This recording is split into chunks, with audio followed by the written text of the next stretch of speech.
Ok, então inicialmente eu gostaria de agradecer muitíssimo que esse convite. Para mim é uma grande honra, uma grande felicidade poder estar aqui com vocês para desenvolver essas questões, debater com vocês esses problemas.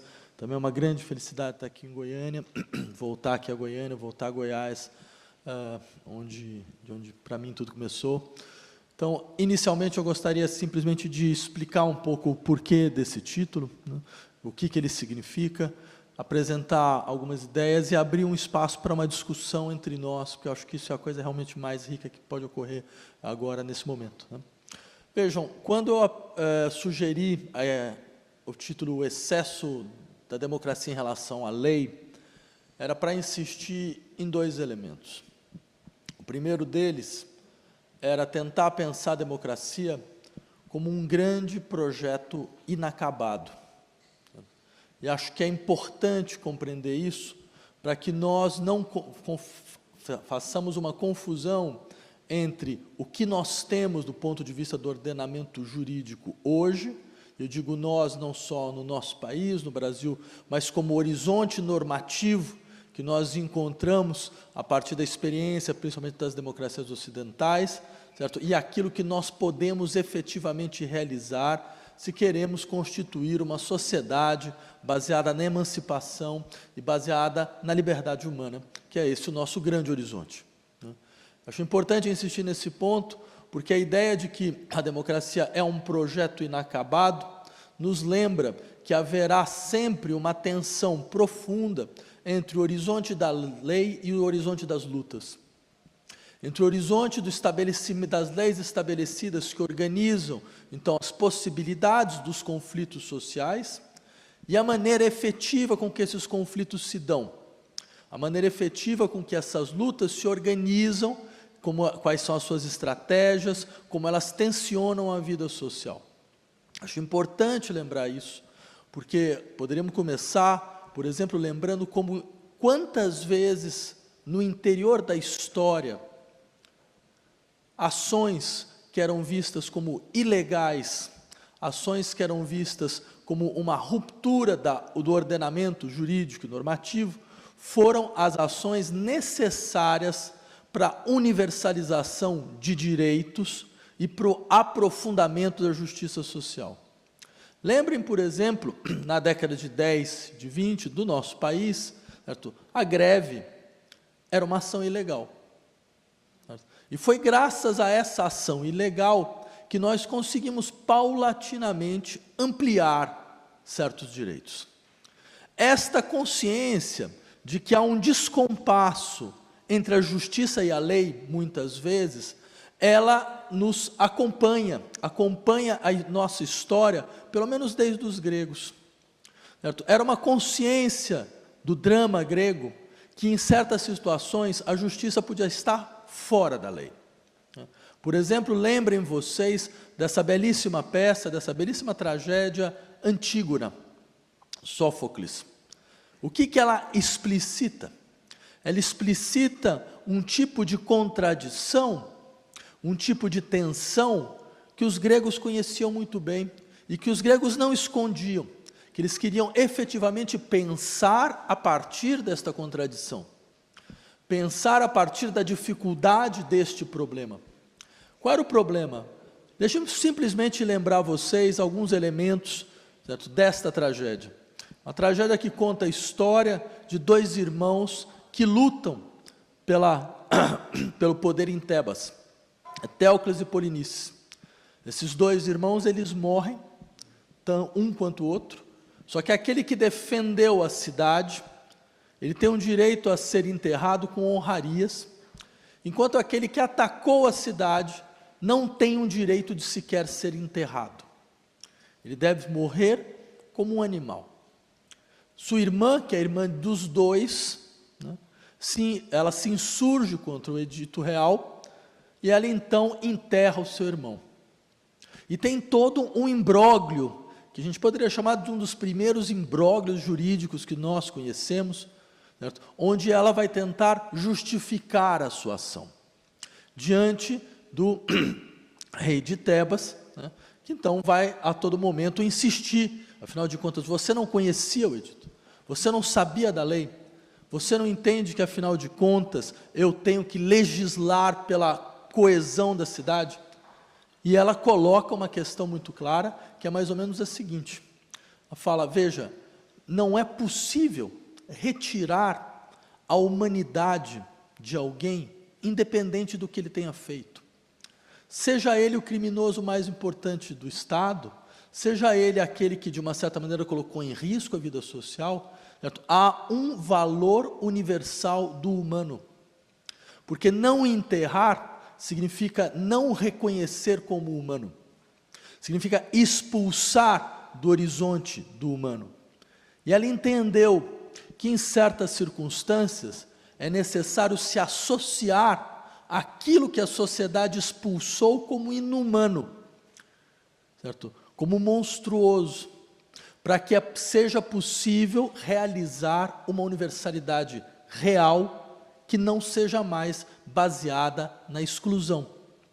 Então ela tem um momento muito impressionante, onde ela afirma, ela faz a sua justificação, por que ela, desculpa, ela realizou aquilo que ela realizou. Ela diz, bem, porque eu não sigo a lei da polis, eu não sigo a lei da cidade, há uma lei acima da lei da polis. A lei da polis é contingente, a lei da polis vale aqui, mas não vale lá do outro lado do rio.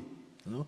A lei da polis é resultado de um sistema de forças que nos é particular, certo? Que não necessariamente é universalizável. Eu sigo uma lei, que é uma lei divina, que não tem nem tempo, não tem nem origem. E essa lei divina dá à família a obrigação de velar pelo dever de memória. A possibilidade, então, de preservar a memória, independente do que o sujeito tenha ou não feito. Esta possibilidade de preservar a memória garante não só a humanidade do sujeito, garante a humanidade do vínculo social. Garante a humanidade da polis. Ela está a insistir. Um vínculo social que expulsa aquilo que ela não sabe como se relacionar para fora da humanidade, ele não tem como se preservar. E, de fato, a história da tragédia é a história da dissolução da cidade, da dissolução de Tebas. O que é interessante dentro desse nosso horizonte, né, dessa luta entre Antígono e Creonte, que é o nome do rei de Tebas? É como os gregos percebem uma dissociação possível entre a justiça e a lei. Entre a lei, tal como ela é constituída nesse exato momento, e a justiça. Quem fala em nome da justiça, então? Se não é a lei? Quem pode, que sujeito pode se contrapor à lei em nome da justiça? Vejam, eu insistiria, este é um problema extremamente importante, é um problema que exige a nossa reflexão, é um problema que a gente não pode, em hipótese alguma, ignorar, porque eu diria que este é um elemento constituinte dos nossos processos históricos. Situações nas quais grupos, situações nas quais indivíduos, situações nas quais populações insistem, afinal de contas, que a justiça não chega até elas. E que eles podem falar em nome da justiça, mesmo que seja contra a lei. Então, eu insistiria, a democracia é o único sistema de governo que nós conhecemos, que permite a compreensão ou permite a possibilidade da existência de um excesso da justiça em relação à lei. Ele é o único que aceita isso. Ou seja, a democracia é o único regime que, de uma certa forma, nós poderíamos mesmo dizer, é desconstrutível. É um regime que compreende que a nossa configuração atual não é necessariamente a configuração para onde nós gostaríamos de levar a sociedade. Ela é fruto da contingência de certas lutas. Então, ou seja, quando nós falamos, entre outras coisas, o nosso horizonte normativo é o Estado democrático de direito, tentando, de uma certa maneira, insistir na ideia de que a configuração atual das normas e das leis dá conta das dinâmicas instauradoras dos conflitos sociais, dá conta, entre outras coisas, de saber como fazer a mediação dos conflitos sociais, aquela coisa, eu posso questionar a lei, mas dentro do horizonte que a lei determina, e nós sabemos como muitas vezes é impossível fazer esta operação, muitas vezes é impossível fazer essa operação porque o horizonte que a lei determina para poder ouvir a sua própria crítica, muitas vezes impede que o elemento fundamental dessa crítica seja efetivamente escutado. É mais ou menos como aquela pessoa que diz para você algo mais ou menos da seguinte forma: olha, eu posso entender você, desde que você fale a minha língua. Eu posso ouvir o que você tem a dizer, eu posso ouvir suas críticas, desde que você saiba conjugar a minha gramática, desde que você saiba falar da minha forma, do meu jeito. Eu insisto nesse ponto, porque nós sabemos muito bem, como muitas vezes as configurações do que nós chamamos de Estado Democrático de Direito são profundamente imperfeitas. Eu digo não só profundamente imperfeitas, são estruturalmente imperfeitas. Foram marcadas para serem imperfeitas. Por quê? Porque elas ressoam a história, o processo histórico das sociedades que os constituíram. E nós sabemos, afinal de contas, qual é a nossa história. E é importante lembrar disso, é importante lembrar dessa dimensão para que nós possamos fazer esse exercício absolutamente central, absolutamente fundamental para aqueles que realmente querem e efetivamente acreditam na necessidade de uma democracia por vir, que é o exercício de suspeita de si, suspeita das nossas próprias normas e das nossas próprias leis. Só a título, digamos, de organização dessa discussão, o que eu entendo por democracia por vir é um espaço no qual se realiza dois princípios fundamentais: igualdade radical, soberania popular. Não há nenhuma possibilidade de realizar, dar corpo, dar sentido a este valor central para nós, que é a democracia, se não existir igualdade radical e soberania popular. O que é a igualdade radical nesse contexto? Nossas formas de vida, elas são modos de relações sociais.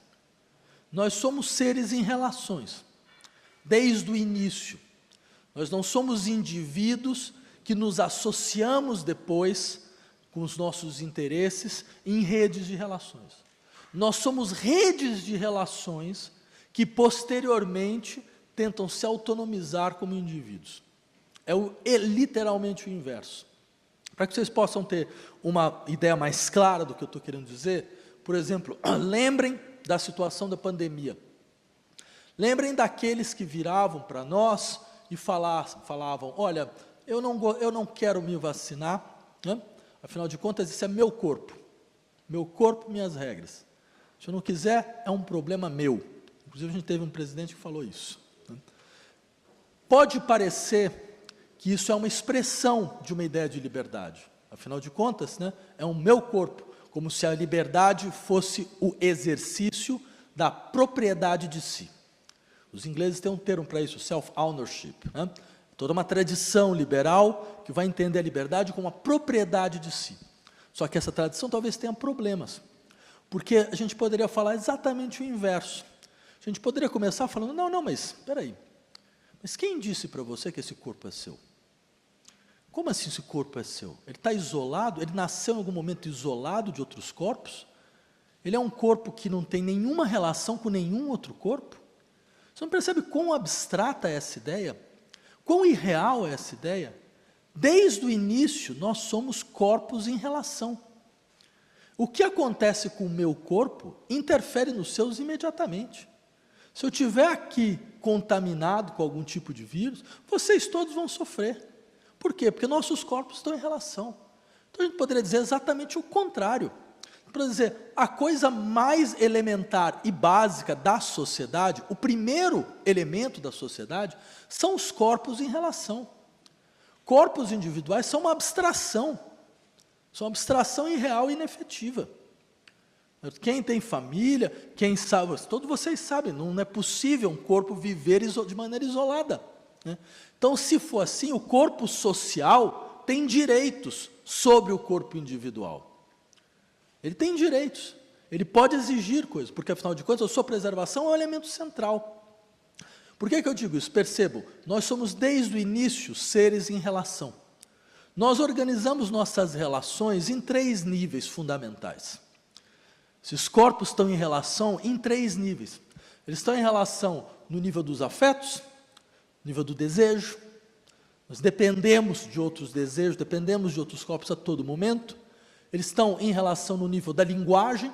Se eu estou aqui falando para vocês, é porque eu não estou falando sozinho, né? É porque, na verdade, eu estou tentando... A linguagem tem uma materialidade que circula entre os corpos, né? Constituindo relações, e também na dimensão do trabalho. Porque, afinal de contas, nosso trabalho é sempre um trabalho em cooperação, sempre um trabalho conjunto, sempre um trabalho de mobilização, né? Então, cada vez mais nós temos questões complexas na nossa sociedade, cada vez mais esses espaços do trabalho precisam se ampliar. Uma sociedade democrática é uma sociedade que vai impor um regime de igualdade radical nesses 3 espaços. No espaço dos desejos, no espaço da linguagem, no espaço do trabalho. No espaço do desejo significa o quê? Todas as singularidades dos desejos, todas as formas singulares de organizar esta questão tão complexa, tão difícil para nós, que é como desejar e o que desejar, tem direito de circulação e de visibilidade. Essa é uma questão cada vez mais preemente no interior das nossas sociedades. Essa consciência é cada vez mais forte no interior das nossas sociedades. A ideia de que o que desejar, como desejar, é um problema para todo mundo. É uma questão não muito clara para todo mundo. Pode ser clara num momento da vida, depois deixa de ser claro, depois fica mais obscuro. Com o passar do tempo, com as experiências, você começa a ver outras possibilidades e se pensar o que isso significa para você mesmo. Então, ou seja, uma sociedade democrática permite aos sujeitos terem os seus trajetos singulares, da maneira como eles acharem melhor.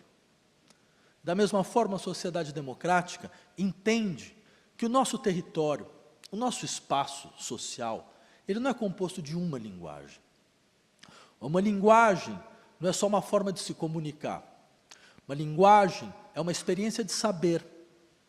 A linguagem é a preservação de uma história. A maneira como nós falamos, ao ritmo como nós falamos, os nossos acentos, tudo isso expressa uma história, expressa um lugar, expressa um vínculo, expressa uma ancestralidade. E há uma multiplicidade dessas histórias na nossa sociedade. E há uma multiplicidade desses saberes nessa sociedade. E é importante entender essa relação entre linguagem e saber. Por exemplo, um filósofo como Nietzsche costumava dizer o seguinte: nós nunca nos desvencilharemos de Deus enquanto nós acreditarmos na gramática. Essa frase era astuta, porque consistia em dizer mais ou menos o seguinte: os limites da linguagem definem os limites do meu mundo. Como eu falo, define o tipo de experiência que eu posso ter. Porque a gramática define, por exemplo, para todo predicado um sujeito, para todo efeito uma causa.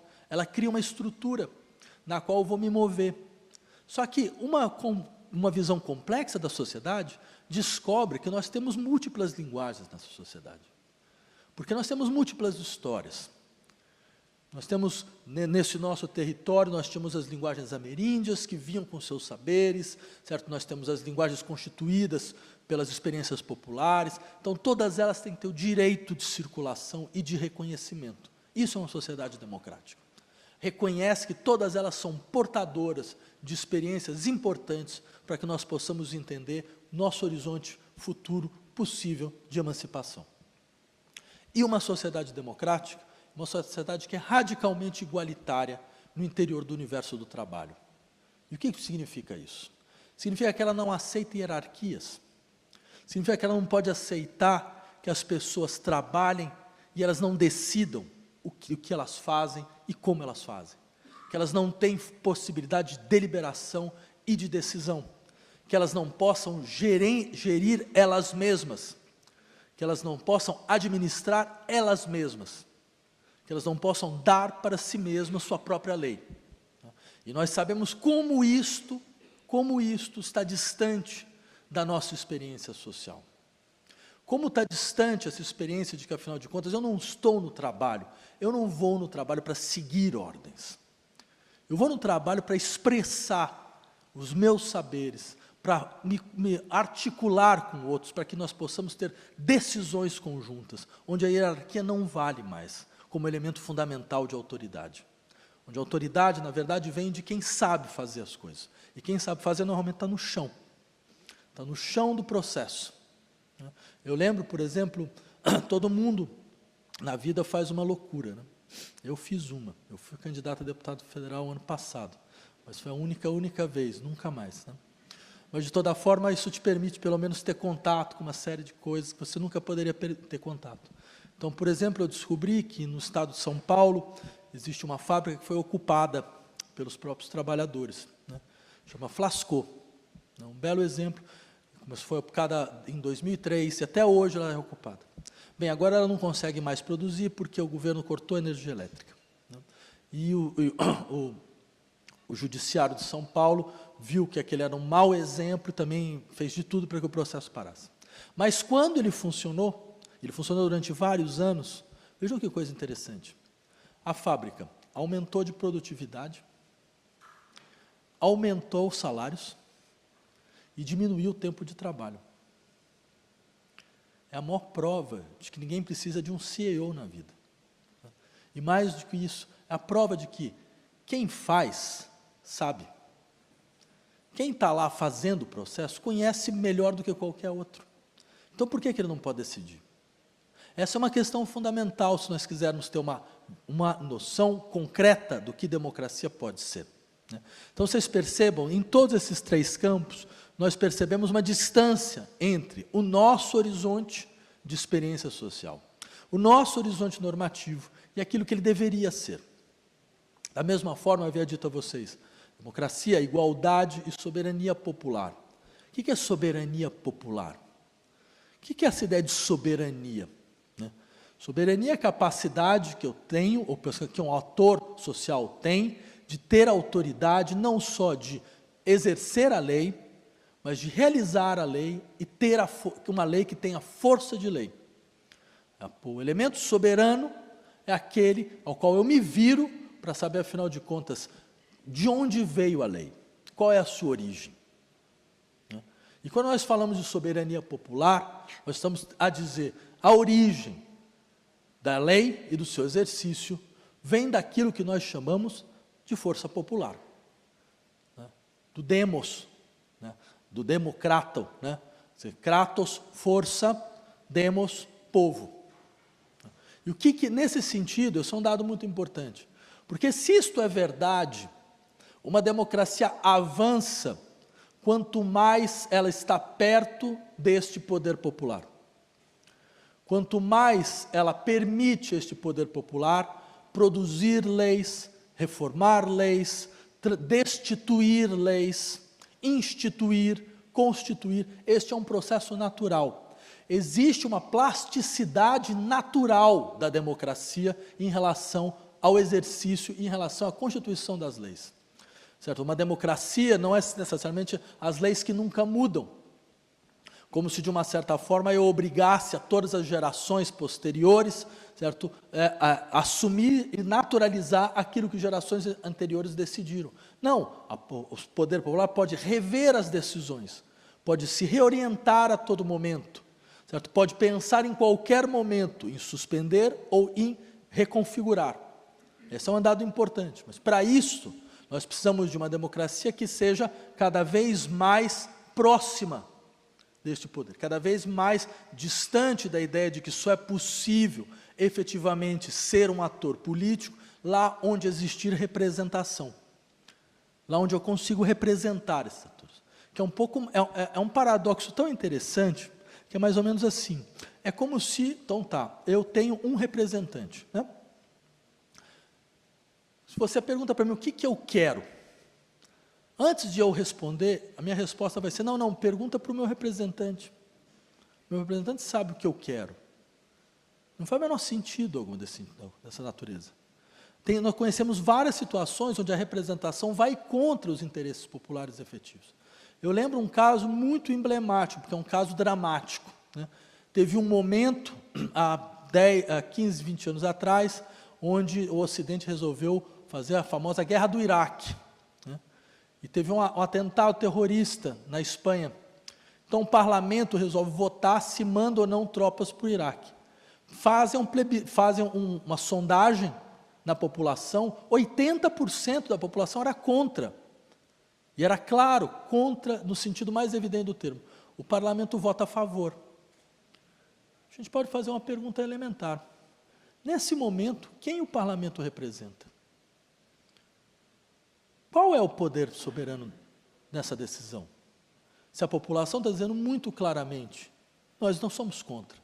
Nós não queremos nos responsabilizar por essa guerra. E veja, a guerra é uma questão central de uma sociedade, porque mobiliza a sociedade de maneira total, porque reformula radicalmente, inclusive como que se vai dar o exercício da lei naquela sociedade, certo? Porque você pode instaurar situações de exceção, você pode instaurar processos excepcionais, você pode suspender certas leis por um certo momento, né? Então vejam, nesse sentido, eu insistiria nesse aspecto. Isto mostra como as nossas democracias ainda estão distantes do que deveria ser a sua substância normativa.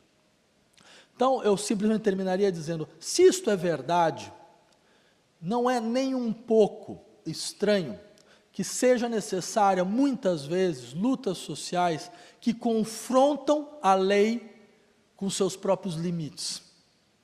Limites em relação àquilo que ela deveria efetivamente realizar. Cabe a nós não criminalizarmos esses processos, entendê-los historicamente.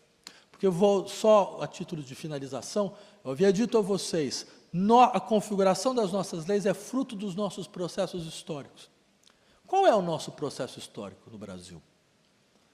Como se constituiu a sociedade brasileira? E como essa sociedade se perpetuou? Isso é um problema fundamental para todo mundo que trabalha dentro do universo judiciário.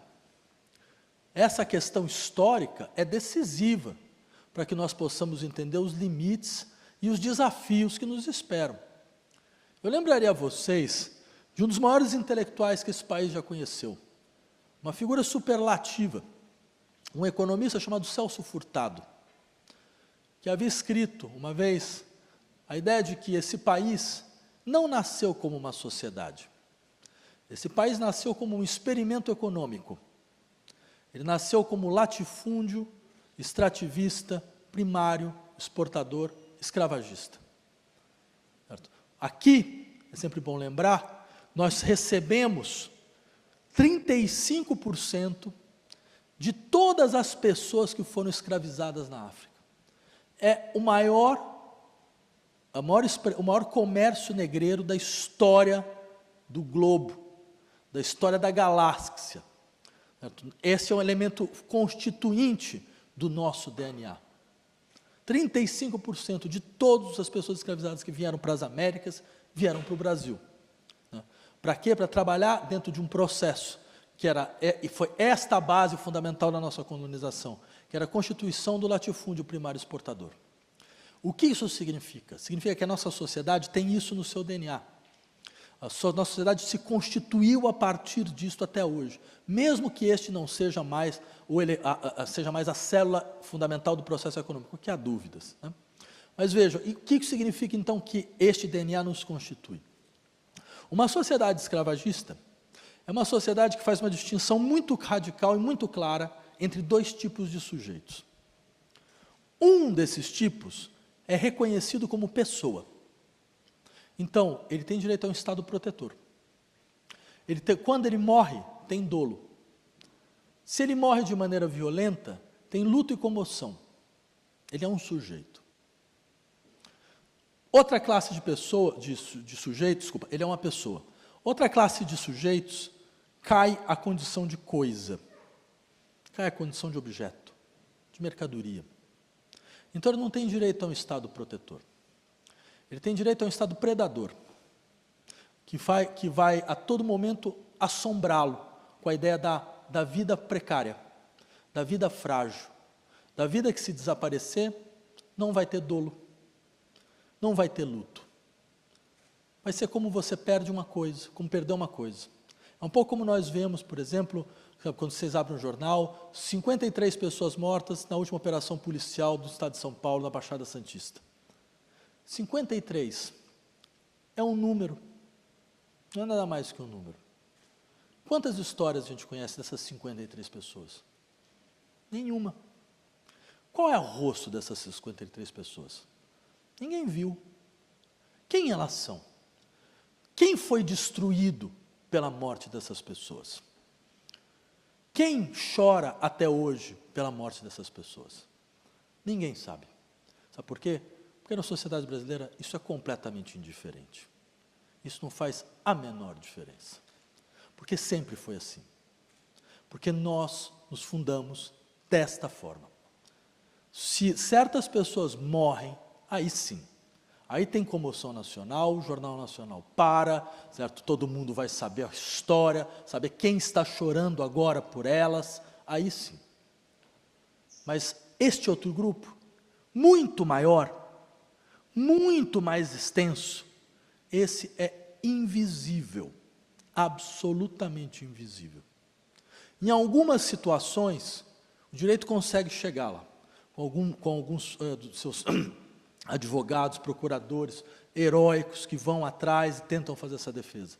Isso é raro, isso é uma operação rara, essa não é uma operação normal.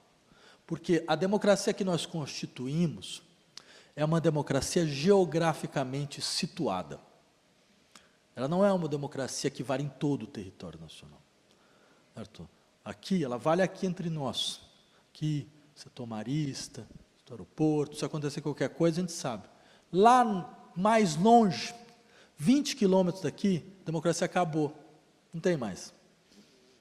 É tudo opaco. É tudo opaco. A vida é frágil. A integridade pessoal é frágil. A possibilidade, a garantia que eu tenho de que a polícia nunca entrará na minha casa sem um mandato, absolutamente frágil. Então, ou seja, é importante a gente saber disso. Este é o horizonte que produziu as leis do nosso país.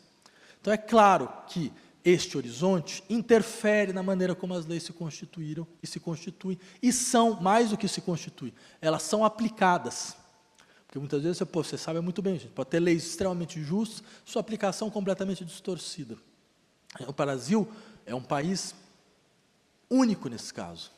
Só terminaria nesse ponto, porque acho que isso alimenta a nossa suspeita. Né? O Brasil é o único país que eu conheço, eu posso estar enganado, se eu estiver enganado, me corrijam, por favor. Mas é o único país que eu conheço que tem leis constitucionais que foram aprovadas há mais de 30 anos e elas nunca foram aplicadas. Nunca foram aplicadas. Por exemplo, a gente tem uma lei constitucional que aprova a criação do imposto sobre grandes fortunas. Quando esse imposto foi aplicado, em algum momento, entre nós? A lei está lá, ela é uma lei constitucional. Eu não conheço nenhum país do mundo onde isso ocorra. Nenhum. Hoje, se minha memória não falha, o Congresso está está discutindo a PEC número 150 em alguma coisa. PEC, ou seja, uma emenda constitucional. Nossa Constituição foi aprovada em 1988. 150 emendas constitucionais. Isso dá mais ou menos 3 a 4 emendas por ano. Levando em conta que para aprovar uma emenda constitucional você precisa de ter 2/3 do Congresso, e há todo um trabalho de negociação para que isso possa se realizar, você passa por uma instância, passa por outra, Câmara dos Deputados, Senado, imagina o tempo que isso toma, imagina todo o esforço que isso toma. Levando isso em conta, a gente chega numa conclusão fantástica. A função do Congresso Nacional foi de desconstitucionalizar a Constituição. Essa é a sua função principal, desconstruir a Constituição. Então, isso mostra, entre outras coisas, o tipo de tensão que é próprio do nosso universo jurídico e que deveria nos alimentar na nossa compreensão de que, muitas vezes, as lutas sociais vão ter que se exceder a esse universo, para que elas possam realmente realizar suas aspirações de universalização de princípios de justiça e de igualdade. Era isso. Muito obrigado.